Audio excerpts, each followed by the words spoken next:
HPV virus ఎవరిని attack చేసే అవకాశాలు ఎక్కువగా ఉన్నాయి అండ్ ఎలా స్ప్రెడ్ అయ్యే అవకాశాలు ఎక్కువ ఉన్నాయి. I'm doctor Sudha from Sudha hospital, Hyderabad. మన లాస్ట్ వీడియోలో హెచ్పివి వైరస్ అంటే ఏంటో తెలుసుకున్నాం. సో ఇప్పుడు అది ఎలా స్ప్రెడ్ అవుతుందంటే సెక్షువల్ కాంటాక్ట్ ద్వారా స్ప్రెడ్ అవుతుంది. ఎవరికి ఎక్కువ ఛాన్సెస్ ఉన్నాయి?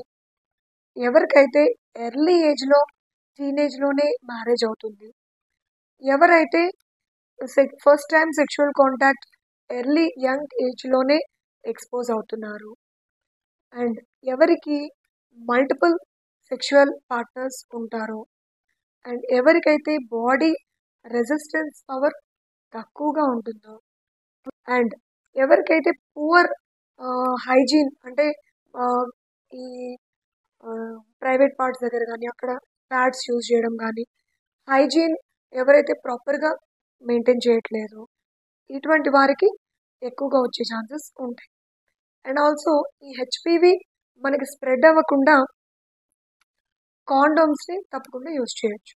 సో కాండోమ్స్ యూజ్ చేసినప్పుడు ఈ హెచ్పివి వైరస్ అనేది స్ప్రెడ్ అవ్వదు. కాకపోతే వేరే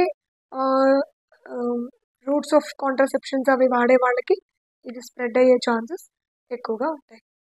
సో ఈ కాండోమ్స్ కానీ బ్యారియర్ మెథడ్స్ యూజ్ చేయడం ద్వారా ఈ హెచ్పివి వైరస్ నుంచి తప్పించుకోవచ్చు.